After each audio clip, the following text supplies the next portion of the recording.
નમો લોહે સૌહરિહંતાણમ નમો લોહે સૌવેદાણમ નમો લોહે સૌઆયર્યાણમ નમો લોહે સૌજ્યાયાણમ નમો લોહે સૌત્રિકાવતી શ્રાવણમ ઓમકારમેન્દુ સંયુક્ત નિત્યમ જયંતી યોગિના કામદમોક્ષદો છે ઓંકારાય નમો નમઃ મંગળમ ભગવાન મંગળમ ગૌતમોની મંગળમ કુંકુંડારી વિજેન્દ્રમોષ મંગળમ નમઃ સમયસારાય સ્વાનુભૂત્યા ચકાસ્તે સ્વભાવાય ભવાય સર્વા વિભાવ નિદાતા.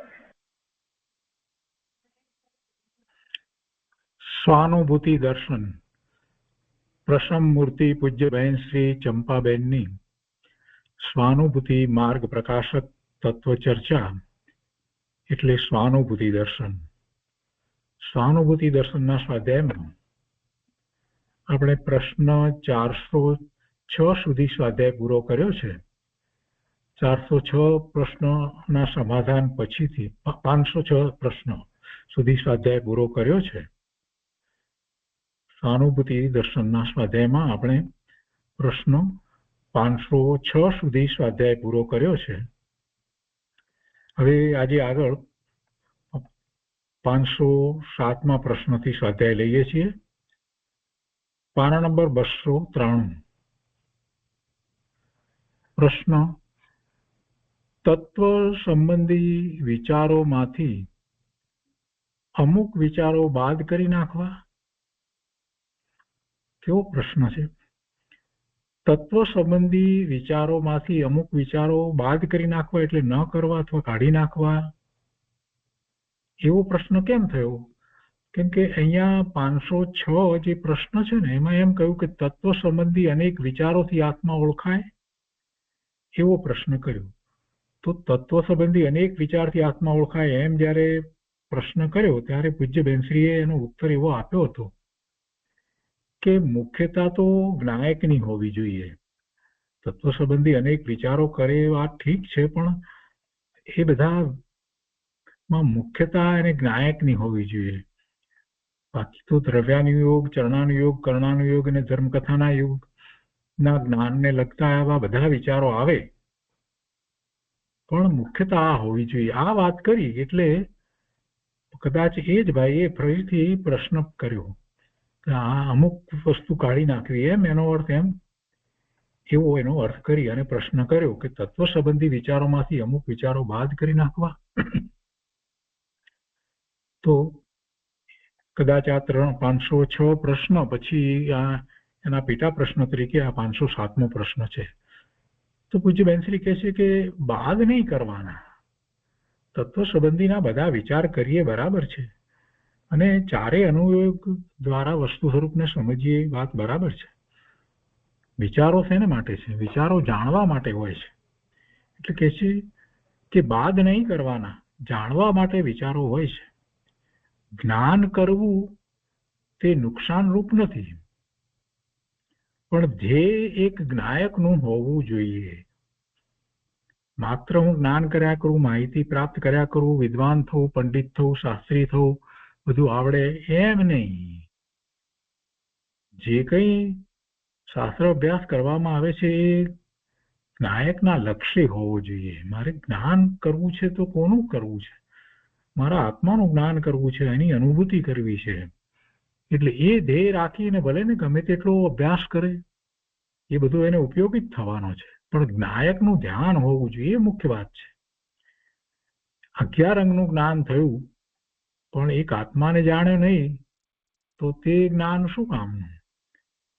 એટલે આત્માને ઓળખવાનું ધ્યેય રાખ્યું ન હોય અને એ રીતે જ્ઞાન કરે ગમે તેટલું, તો પછી એ અપેક્ષાથી વાત કરીએ ત્યારે એમ કહેવાય કે તો એનો અર્થ શું કામનું? આત્માને ઓળખવાનું ધ્યેય ન રાખ્યું તો તે જ્ઞાન લાભરૂપ થતું નથી, માહિતી રૂપે, વિદ્વતા રૂપે રહી જાય છે. જ્ઞાન થાય તે નુકસાનરૂપ નથી.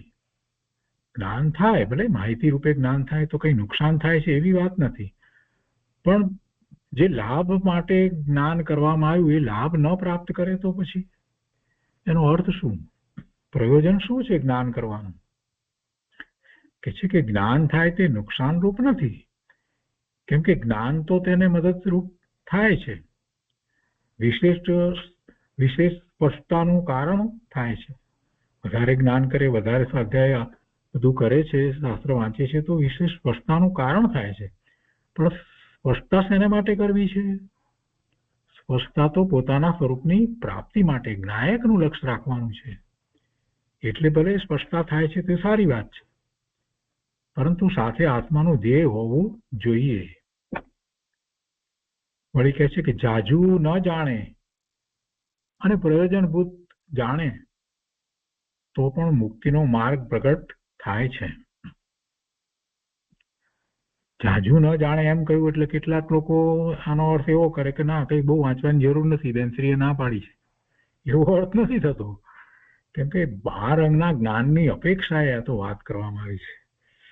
અહીંયા 12 અંગનું જ્ઞાન તો બહુ મોટી વાત છે.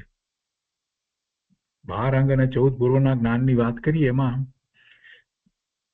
12મા અંગમાં 14 પૂર્વ આવે.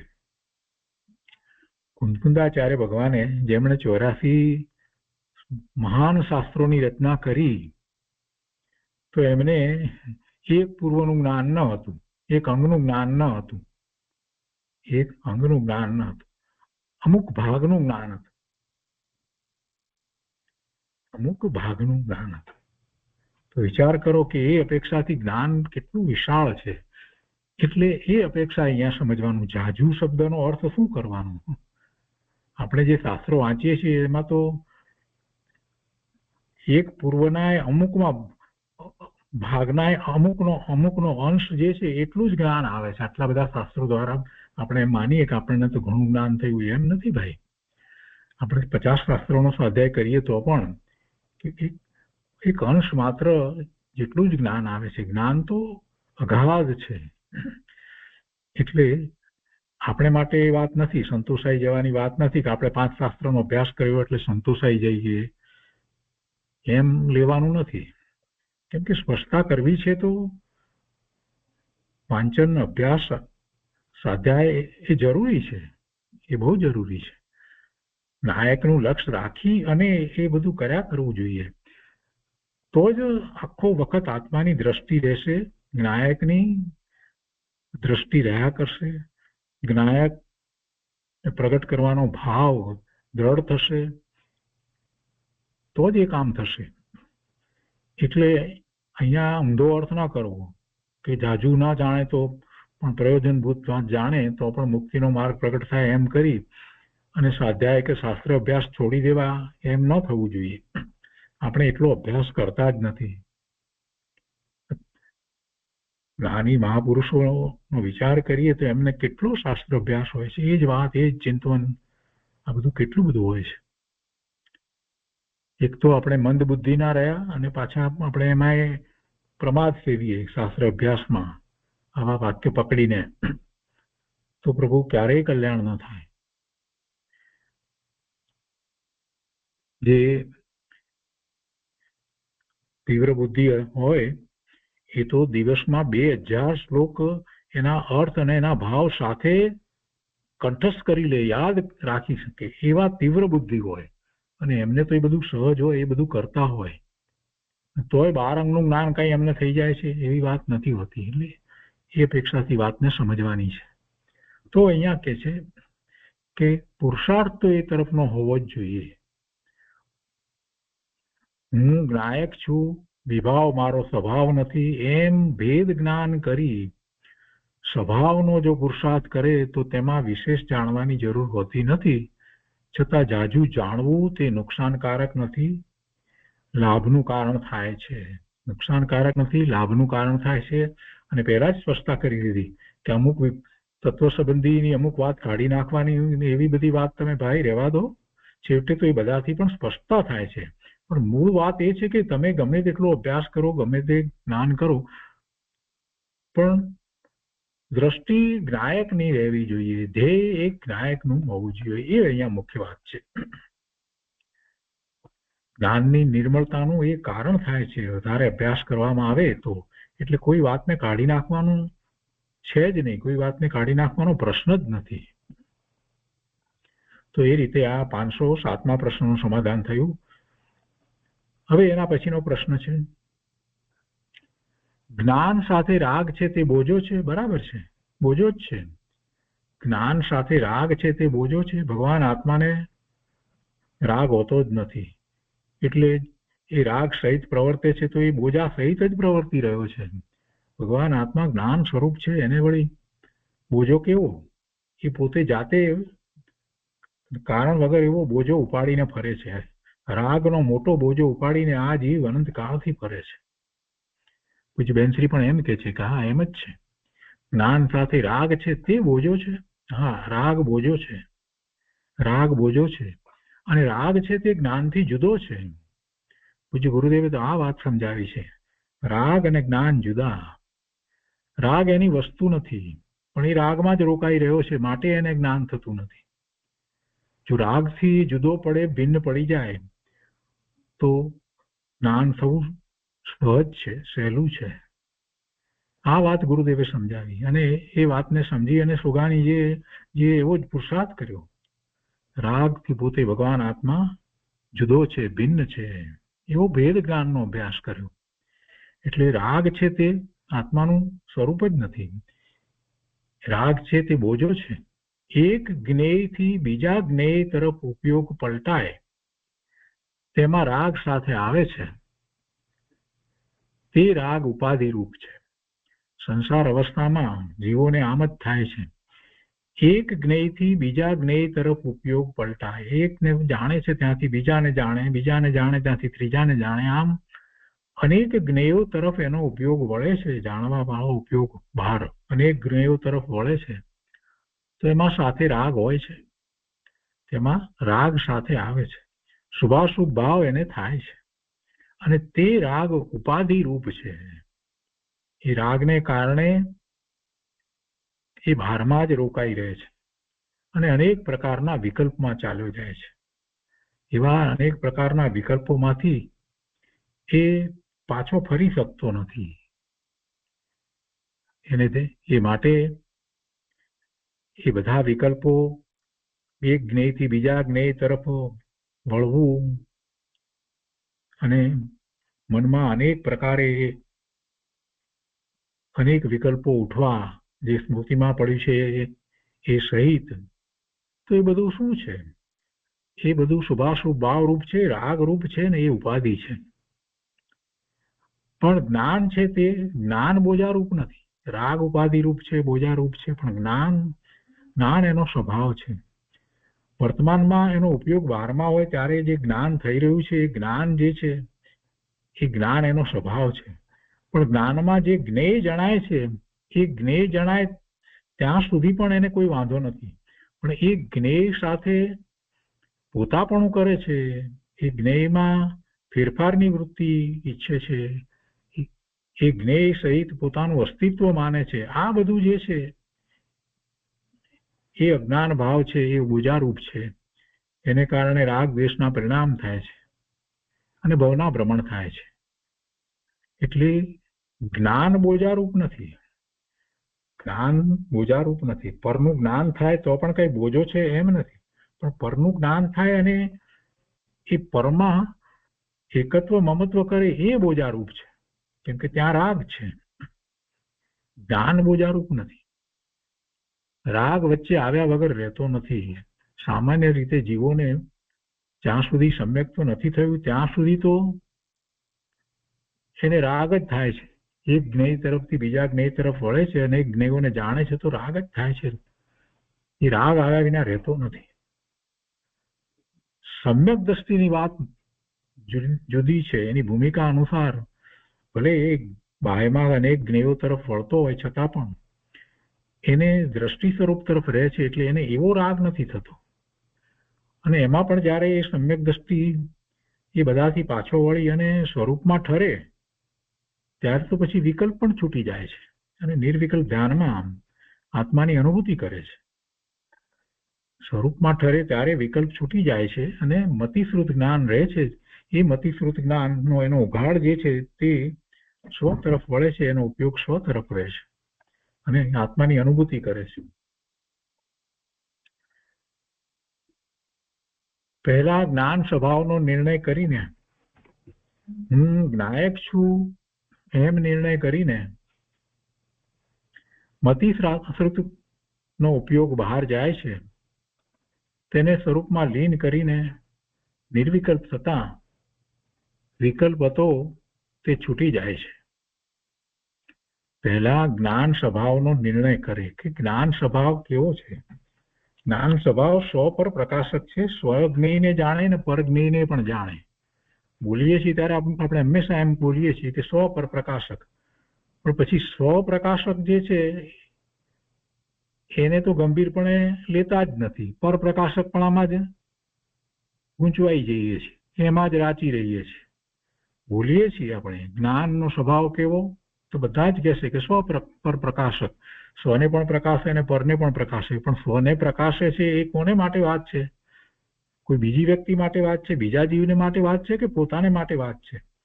જે એમ કહે છે કે જ્ઞાનનો સ્વભાવ સ્વ પર પ્રકાશક છે, તો એને પોતાને માટે પણ એ સ્વ પ્રકાશક ખરો કે નહીં? ના, એની ગંભીરતા એને નથી. એ પર પ્રકાશકમાં જ ઉતરી જાય છે. તો પહેલા જ્ઞાન સ્વભાવનો નિર્ણય કરવો કે સ્વ પર પ્રકાશક છે અને એમાં સ્વ પ્રકાશક છે, તો હું સ્વને જાણું છું, સ્વને જાણવા માટે સક્ષમ છું, સ્વને જાણી શકું, સ્વને અનુભવી શકું, એ મારો જ્ઞાન સ્વભાવ છે.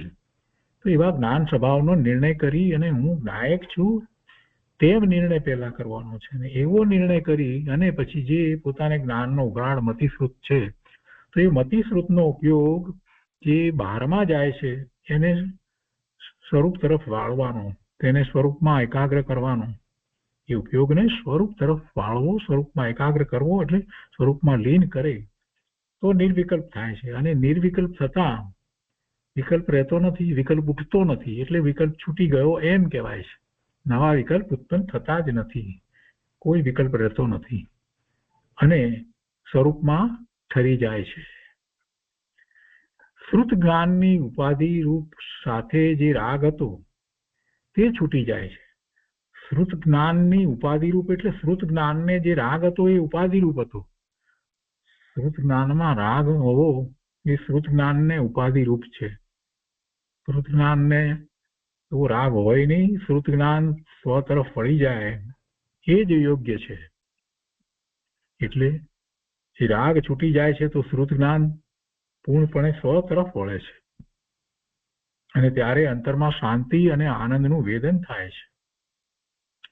પેલી ઉપાધિ ગઈ ને વિકલ્પની, શુભાશુભ ભાવની, રાગની, એટલે હવે એ જ શ્રુત જ્ઞાન આત્માની અનુભૂતિ કરે છે, અંતરમાંથી આવતા શાંતિ આનંદ ને વેદે છે અને કોઈ અપૂર્વ આનંદ થાય છે. તો એ રીતે 508મા પ્રશ્નનું સમાધાન થયું. એ પછીથી પ્રશ્ન છે કે નિર્વિકલ્પ થાય એટલે પરિણતિનું જોર વધતું જ હશે. નિર્વિકલ્પ થાય એટલે પરિણતિનું જોર વધતું હશે. પરિણતિનું જોર વધે ત્યારે જ એ નિર્વિકલ્પ થાય છે. ખરેખર તો વસ્તુ સ્વરૂપ તો એવું છે. પરિણતિનું જોર વધે એટલે એ નિર્વિકલ્પ થાય છે. પહેલા નિર્વિકલ્પ થાય ને પછી પરિણતિનું જોર, એવી કોઈ વાત નથી. સમાધાનમાં પૂજ્ય બેનશ્રી વાત સમજાવે છે કે અંતરમાં સ્વરૂપની ધારામાં લીનતા વધી જાય છે એટલે એવી પરિણતિ થઈ. લીનતા વધી એટલે પરિણતિનું જોર કઈ તરફ વળ્યું? સ્વરૂપ તરફ થયું. એટલે અંતરમાં સ્વરૂપની ધારામાં લીનતા વધી જાય છે એટલે નિર્વિકલ્પ થાય છે. એટલે નિર્વિકલ્પ થાય છે. સ્વરૂપનું ચિંતન માત્ર કરે તો નિર્વિકલ્પ નથી થતો. સ્વરૂપનું લક્ષ કરે છે, સ્વરૂપનું એવું લક્ષ કરે છે કે એ સિવાય પોતે બીજું કાંઈ નથી ને બીજા વિકલ્પો નહીં, ને જે સ્વરૂપને પોતે સ્વીકાર્યું છે એને માટે હવે એને શબ્દની પણ જરૂર ન પડે એવો એ પોતાને શ્રદ્ધે છે, એવી એની શ્રદ્ધા થાય છે. અને એ શ્રદ્ધામાં વધારે લીનતા કરે છે તો પછી કોઈ વિકલ્પ ઉઠતો નથી અને સ્વાનુભૂતિ થાય છે. કે છે અંતરમાં સ્વરૂપની ધારામાં લીનતા વધી જાય છે એટલે નિર્વિકલ્પ થાય છે. જે સ્વરૂપ આચરણ ચારિત્ર અમુક અંશે પ્રગટ થયું છે તેમાં અંતર તરફની લીનતાનું જોર વધી જાય છે. જેને સમ્યક દર્શન થયું છે એને માટે પછી આગળ એ રીતે છે કે સમ્યક દર્શન થયું છે એટલે સ્વરૂપ આચરણ ચારિત્ર અમુક અંશે પ્રગટ થયું છે તો તેમાં અંતર તરફની લીનતાનું જોર વધી જાય છે. એ સ્વ તરફ જ વળે છે. જ્યાંથી શાંતિ અને આનંદની પ્રાપ્તિ થાય છે એ તરફ જ વળી જાય છે. એટલે ઉપયોગ અંતર તરફ આવે છે. ઉપયોગ બહાર જતો ઉપયોગ જે હતો તે ઉપયોગ હવે બહાર જવાને બદલે સ્વરૂપમાં રહે છે, સ્વરૂપમાં ઠરી જાય છે. બહાર જતો ઉપયોગ એ બહાર ન જતા હવે ઉપયોગ સ્વરૂપમાં ઠરી જાય છે. શ્રદ્ધા જ્ઞાનનું તો જોર છે પણ લીનતાનું બળ વધી જાય છે એટલે ઉપયોગ અંદર જાય છે અને અંદર ગયેલો ઉપયોગ અંદરમાં પણ વધારે ટકે છે. આગળ કહે છે કે ગૃહસ્થાશ્રમમાં એની દશા પલટી જાય પણ એવી જાતની લીનતાનું જોર નથી કે જેથી ભૂમિકા પલટાઈ જાય. એને એવી જાતનું જોર નથી કે જેથી ભૂમિકા પલટાઈ જાય. ભૂમિકા પલટાઈ જાય એટલે ગુણસ્થાન બદલી જાય. ગૃહસ્થાશ્રમમાં રહ્યો છે તો ચોથું કે પાંચમું ગુણસ્થાન હોય પણ ભૂમિકા પલટાઈ જાય અને મુનિ દશા આવી જાય એ પલટાઈ જવાની અહીંયા વાત કરી છે. એટલે કે છે કે ગૃહસ્થાશ્રમમાં એની દશા પલટી જાય. અવિરત સમ્યક દ્રષ્ટિ હોય તો દેશવીરતી થઈ જાય પણ એવી જાતની લીનતાનું જોર નથી કે જેથી ભૂમિકા પલટાઈ જાય, મુનિ દશા આવી જાય. પણ તેની તે ભૂમિકામાં લીનતાનું જોર વધે છે એટલે અંતરમાં જાય છે. એટલે અંતરમાં જાય છે. અંતરમાં જાય છે એટલે ચારિત્રની ઉત્કૃષ્ટ દશા પ્રગટ થાય છે અને પછી બાહ્યમાં એ એવું જ ચારિત્ર અંગીકાર કરી લે છે. એટલે એ વાત અહીંયા કરી છે કે ચારિત્ર દશા આવે છે ત્યારે સ્વરૂપના આશ્રયનું જોર વધે છે, તેની સાથે લીનતાનું જોર વધે છે એટલે મુનિ દશા આવે છે. પેલું ભૂમિકા પલટાઈ જવાની વાત કરી એમાં ચારિત્રની વાત કરવી છે એટલે કહે છે કે તેની તે ભૂમિકામાં લીનતાનું જોર વધે છે એટલે અંતરમાં જાય છે અને વધારે ને વધારે અંતરમાં જેમ જેમ જતો જાય છે તેમ તેમ એને જે સ્વરૂપ આચરણ ચારિત્ર હતું એમાં પણ વિશેષતા થઈ અને એમ થતા એને પાંચમા ગુણસ્થાનની દશા પ્રગટ થઈ છે ને એમાં પણ વધારે વિશેષતા થાય છે. તો પછી જગતના પદાર્થો પ્રત્યે ઉદાસીનતાનો ભાવ આવે છે અને બાહ્યમાં એ નગ્ન દિગંબર દ્રવ્યલિંગી મુનિ થઈ જાય છે અને પછી સ્વરૂપમાં વિશેષ એકાગ્રતા કરી અને સાતમા ગુણસ્થાનની દશાને પ્રગટ કરે છે. બાહ્યમાં નગ્ન દિગંબર થાય છે એટલે સાતમું ગુણસ્થાન આવે છે એમ નથી, પણ જેને સાતમું ગુણસ્થાન આવે છે એને બહારમાં ચોખ્ખું દ્રવ્યલિંગ છઠ્ઠા ગુણસ્થાનમાં જે કહેવામાં આવે છે જે એવું દ્રવ્યલિંગ હોય જ છે. તો એ 509મા પ્રશ્નનું સમાધાન થયું. એ પછી પ્રશ્ન છે જ્ઞાન ગુણભેદ તથા પર્યાય ભેદને સ્વપણે જાણે છે. આ જ્ઞાન પોતે જ્ઞાન સ્વભાવિક ભગવાન આત્મા એ દરેક સમયે જ્ઞાન તો કરે છે ને, દરેક સમયે જ્ઞાન તો કરે જ છે. તો એ જ્ઞાન ગુણભેદ અને પર્યાય ભેદ, ગુણભેદ તથા પર્યાય ભેદને સ્વપણે જાણે છે. પ્રશ્ન આવો કર્યો છે. હવે વસ્તુ સમજવાની છે કે જ્યારે ભેદની વાત કરવામાં આવી છે એ તો સમજાવવા માટે કરવામાં આવી છે. વસ્તુમાં ભેદ ક્યાં છે? વસ્તુ તો અભેદ છે. અને જેને સમ્યક દર્શન થયું છે એ તો એવા ભેદને માટે એમ જ કહે છે કે તો બધા ભેદ બધા કહેવાય એ બધું વ્યવહારથી છે, વસ્તુમાં તો કોઈ ભેદ નથી, એ તો એમ જ કહે છે. અને જેને સમ્યક દર્શન નથી અને સમ્યક દર્શન પ્રગટ કરવું છે એ ભેદ પાડીને વસ્તુને સમજે છે અને જ્યાં સુધી એ ભેદ પાડીને વસ્તુને સમજે છે ત્યાં સુધી તો એ બધો વ્યવહાર છે. કેમ કે વ્યવહાર દ્વારા નિશ્ચયનું જ્ઞાન થાય છે, વ્યવહાર દ્વારા નિશ્ચયને સમજાવી શકાય છે. નિશ્ચયની વાતને સમજાવવા માટે પણ વ્યવહારથી જ સમજાવાય છે. એટલે ગુણ ભેદ અને પર્યાય ભેદ આ બધું શાસ્ત્રમાં સમજાવવામાં આવ્યું છે તો એ બધો વ્યવહાર છે. વસ્તુમાં કોઈ ભેદ છે જ નહીં, વસ્તુમાં એવા ભેદ પડતા નથી. પણ આત્માનું મહાત્મા આવે એટલા માટે એ અનંત ગુણનો પિંડ છે અને એમાં પછી 47 શક્તિનું વર્ણન કરવામાં આવે એટલે મહાત્મા આવે. એ રીતે પર્યાયને પણ સમજાવવામાં આવે. પણ વસ્તુ સ્વરૂપને જ્યારે અનુભવવું છે ત્યારે પછી અભેદની દ્રષ્ટિ હોય છે અને એ વાત તો ગુરુદેવે વારંવાર સમજાવી છે. એટલે ખરેખર તો આવો પ્રશ્ન થવો જોઈએ નહીં, એ સમજાઈ જાય એવી વાત છે. છતાં ભાઈને પ્રશ્ન થયો છે કે જ્ઞાન ગુણ ભેદ તથા પર્યાય ભેદને સ્વપણે જાણે છે. ભાઈ સ્વપણે જાણે છે એટલે જેવા ભેદ છે બસ એમ જાણે, બીજું શું જાણવાનું છે? એમાં સ્વ તો સ્વ જ છે. સ્વની અંદર આ ભેદ પાડીએ તો એવા ભેદ પડી શકે છે અને ભેદ પાડે એટલે વિકલ્પ ઉઠે છે. નિર્વિકલ્પની અંદર કાંઈ ભેદ હોતા નથી. આટલી વાત સમજાયા પછી પ્રશ્ન ન ઉઠે. સમાધાનમાં પૂજ્ય બેનશ્રીએ એ જ રીતે વાત કરી છે કે સ્વપણે એટલે કે ગુણ પર્યાય મારા સ્વરૂપમાં છે તેમ જ્ઞાન જાણે છે. સ્વરૂપ તો એવું જ છે, અનંત ગુણ સ્વરૂપ છે અને અનંત પર્યાય છે એ સ્વરૂપ છે એમ જ્ઞાન જાણે છે. એટલે આ ગુણ ભેદ અને આ પર્યાય ભેદ એમ કટકા નથી, એમ નથી, છે વસ્તુ, પણ લક્ષણ ભેદ છે. એમાં પણ પાછું એમ છે કે ગુણ અને ગુણી તો લક્ષણ ભેદ છે. અનંત ગુણ છે ને એને ધારી રાખનાર પોતે ગુણી છે, ભગવાન આત્મા છે ને અંશ અને અંશી એવો ભેદ છે તેમ જ્ઞાન જાણે છે. એ જાણવાની અપેક્ષાથી જ્ઞાન એને જાણે છે તેવી રીતે. પણ આત્માને જાણે છે તો એમાં એ આત્મામાં આમ છે એવી વાત ત્યાં એ અપેક્ષા એ વાત નથી લેવાની. જાણે છે, જ્યારે અનુભૂતિ કરે છે ત્યારે એ જાણતો નથી આવું બધું. એ તો બધા વિકલ્પ થયા.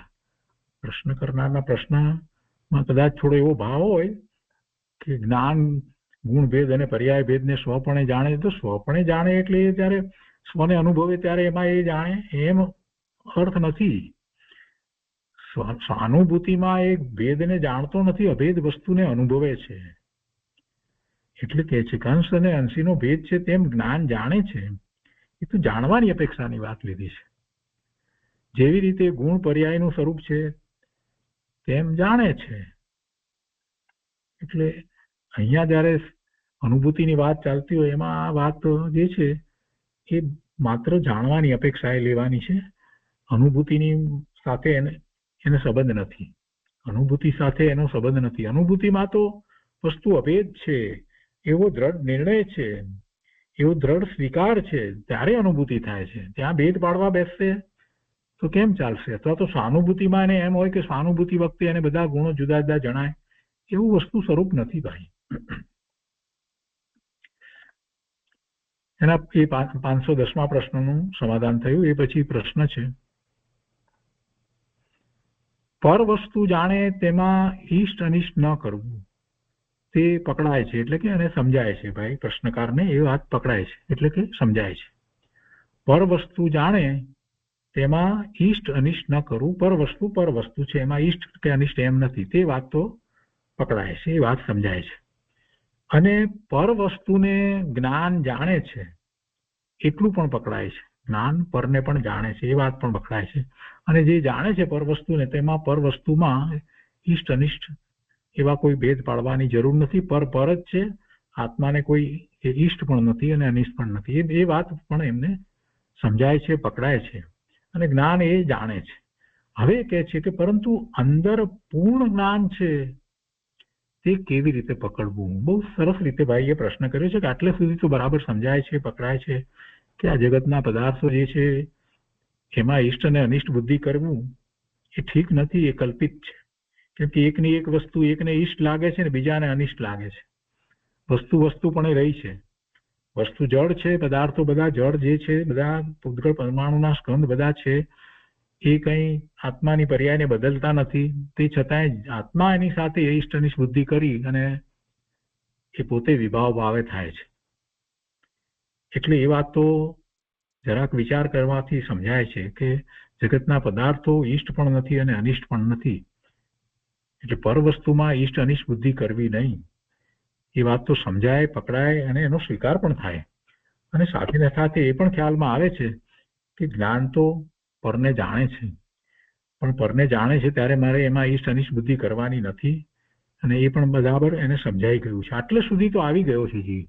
એટલે લાયકાત એની આ ઉપરથી આપણને ખ્યાલ આવે કે ઘણી સારી લાયકાત છે, સારી લાયકાત કેળવી છે.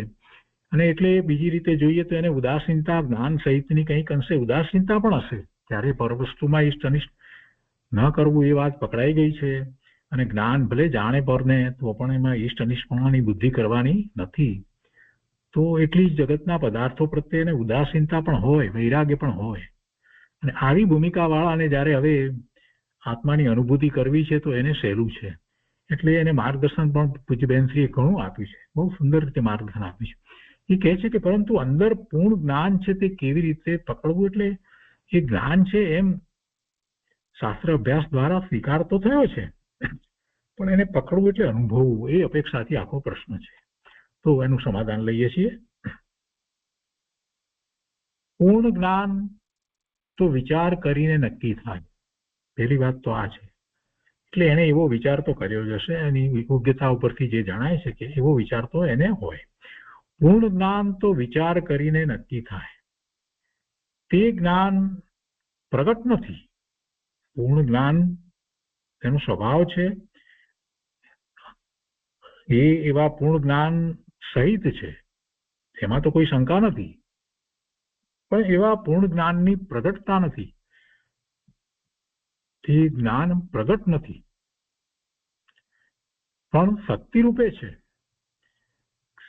પૂર્ણ જ્ઞાનની પ્રગટતા તો કેવળી પરમાત્માને હોય છે. આપણને એ જ્ઞાન છે, શક્તિ રૂપે તો છે, પૂર્ણ જ્ઞાન છે. જાણનાર જે તત્વ છે તે અનાદિથી છે. જાણનાર તત્વ એટલે જ્ઞાન સ્વભાવ, પોતે જ જ્ઞાન આત્મા. તો જાણનાર જે તત્વ છે તે અનાદિથી છે.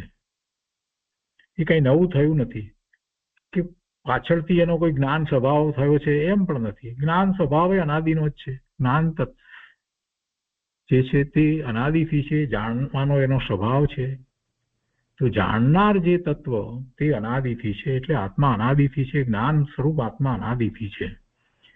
તે જાણનાર તત્વ એવું હોવું જોઈએ કે તે પૂરું જાણે. જો અહીંયા ચિંતન તરફ લઈ જાય છે બેનશ્રી, આપણને ચિંતન તરફ લઈ જાય છે કે જાણનાર તો અનાદિનો છે અને જાણે છે. તો એ જાણનારું તત્વ જો કેવળી પરમાત્માનો વિચાર કરીએ, એમને પૂર્ણપણે પ્રગટ થયું છે, તો એ બધું જાણે છે. તો એનો અર્થ છે કે જાણનારું તત્વ એ એવું હોવું જોઈએ કે પૂરેપૂરું જાણે. એ કોઈ વાત રહી જાય એમ એવું હોય નહીં. એટલે કે જ્ઞાન નો સ્વભાવ, જ્ઞાનનું સ્વરૂપ એવું જ હોવું જોઈએ કે જ્ઞેય માત્રને જાણે, એ પૂરેપૂરું જાણે. અધૂરું જાણે એવું તો હોય નહીં. અધૂરું જાણે એમ ન હોય. જેમ આ જળ છે, જળ તે કઈ જાણતું નથી, એનો જ્ઞાન સ્વભાવ નથી, તો એ તો કઈ જાણતું નથી, તેમાં કઈ જાણવાનો કોઈ અંશ નથી. તેમ આ જાણનાર વસ્તુ છે, તો તેમાં કોઈ વસ્તુને ન જાણે એવું ન હોય, એવો કોઈ અંશ હોય નહીં કે આને ન જાણે. જ્ઞેય માત્રને જાણે. જ્ઞાન છે તો જ્ઞેય માત્રને જાણે એમ જ હોવું જોઈએ. તેમાં ન જાણવું એમ ના આવે, ન જાણી શકે એમ ના આવે. ઠીક છે, એ વખતની યોગ્યતા આવી હોય તો એ ઓછું જાણે, એ વાત બરાબર છે. પણ એક સ્વભાવ કોઈ જ્ઞેયને છોડી દે, કોઈ જ્ઞેયને ન જાણે એવો જ્ઞાનનો સ્વભાવ તો હોઈ શકે જ નહીં. જ્યારે જ્ઞાન કહીએ ત્યારે અંતરમાં એ વાત આવવી જોઈએ કે જ્ઞાન સ્વભાવ તો જ્ઞેય માત્રને જાણે તો જ એને કહેવાય. તો જ્ઞાન સ્વભાવ તો જીવ માત્રનો એવો જ છે, એમાં ન જાણવું એમ ના આવે. જે જાણે તે પૂરું જાણે જ, તેનામાં પૂરું જાણવાની શક્તિ હોય જ, એમ જ હોય. નહીંતર પછી કેવળ જ્ઞાન થાય ત્યારે બધું જ્ઞેય માત્ર જણાય ક્યાંથી? એટલે એ મૂળ એનો સ્વભાવ એવો હોવો જ જોઈએ. ન જાણવું એવી વાત નથી. જ્ઞેય માત્રને જાણે તેને જ્ઞાન કહેવાય. એટલે જ્ઞાન સ્વભાવ તો એમ જ છે.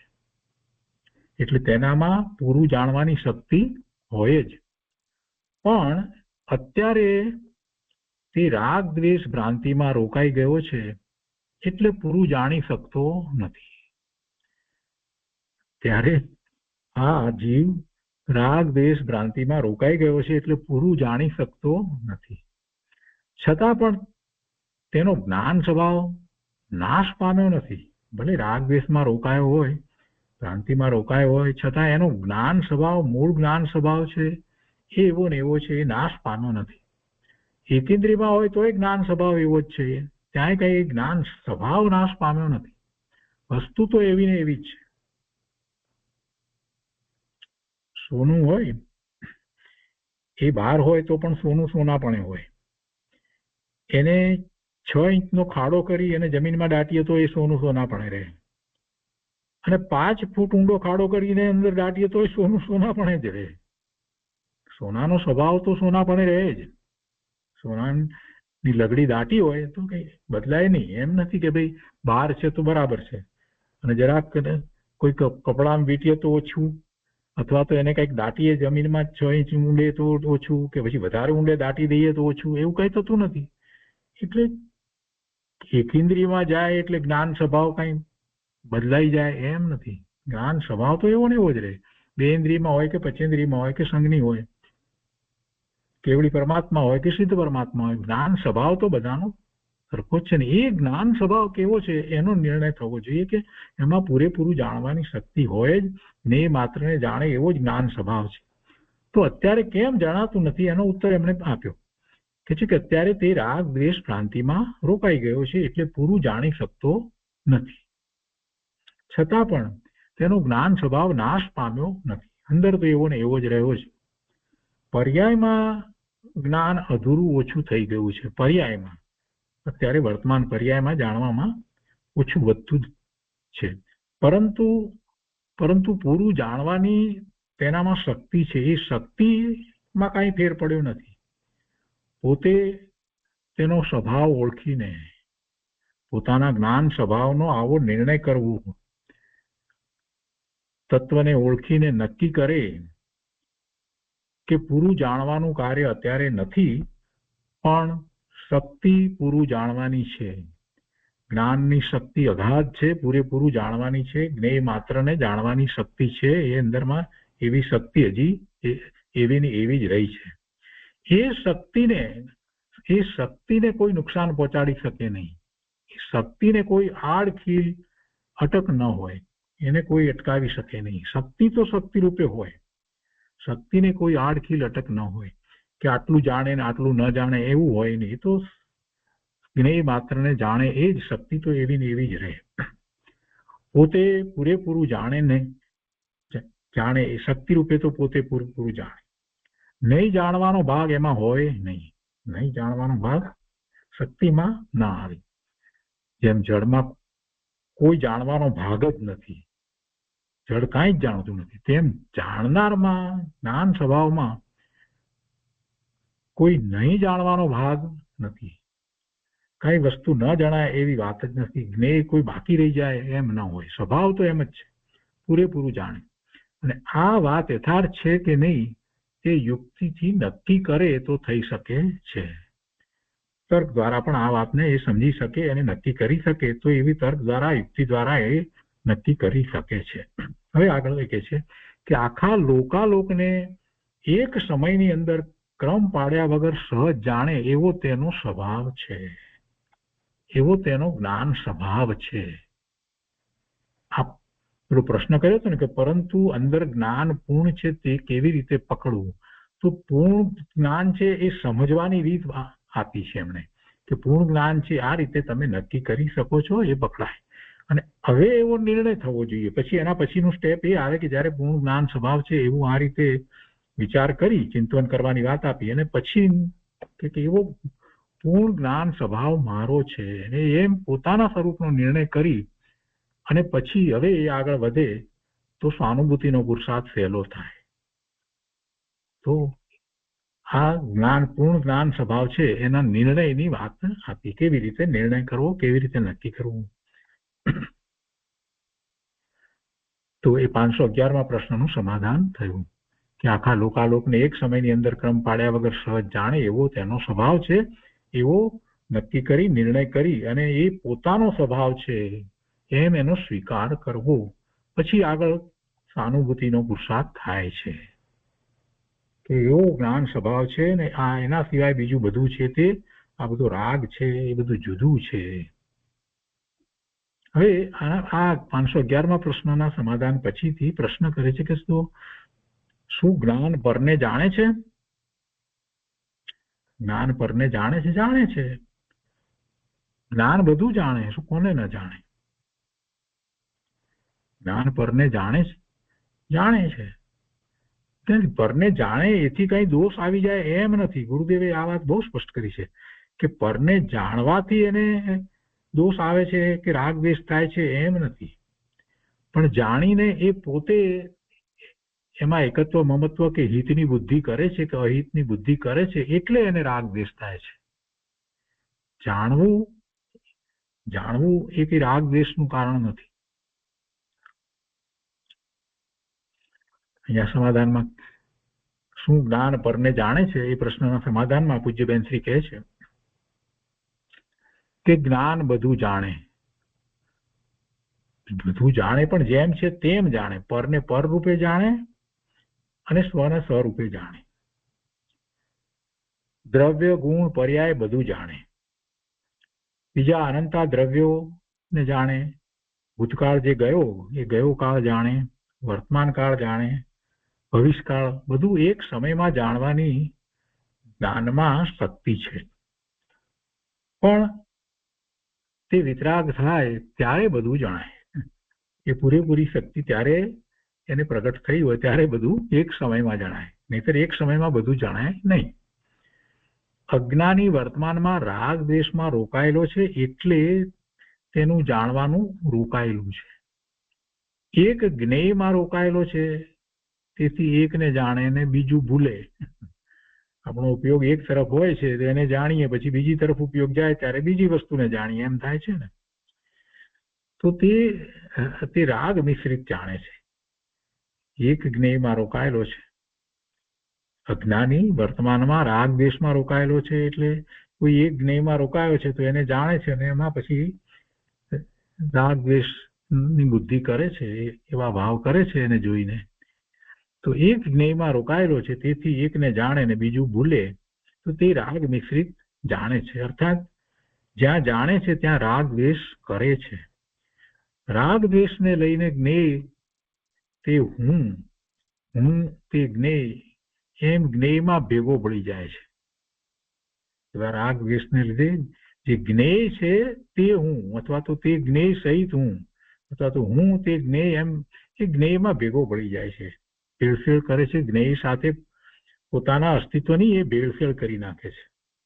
જુદો રહેતો નથી, જ્ઞેયોથી જુદો રહેતો નથી. અથવા તો એ જ્ઞેયોમાં પોતાપણું કરે છે, એનાથી જુદો રહેતો નથી. પૂર્ણપણે અલિપ્ત હોવા છતાં એ જ્ઞેયોથી એ જુદો રહેતો નથી. એટલે તેનું પૂરું જાણવાનું રોકાઈ ગયું છે.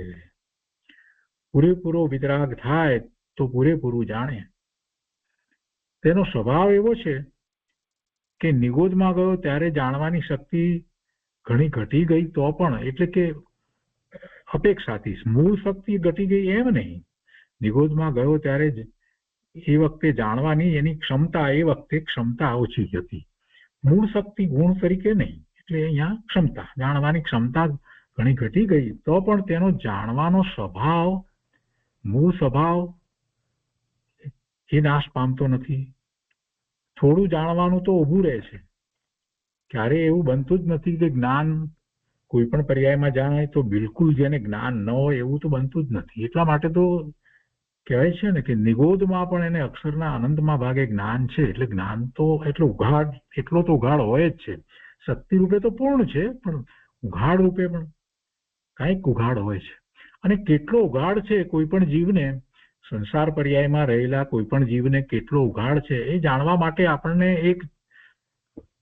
એક અનુમાન કરી શકાય એવી એક વસ્તુ મળી છે કે આપણે એને કેટલી ઇન્દ્રિય મળી છે એ ઉપરથી થોડું અનુમાન કરી શકીએ કે આ એક ઇન્દ્રિય જીવ છે તેને જ્ઞાનનો આટલો ઉઘાડ છે. આ પચેન્દ્રિય છે તેને જ્ઞાનનો વિશેષ ઉઘાડ હોવો જોઈએ.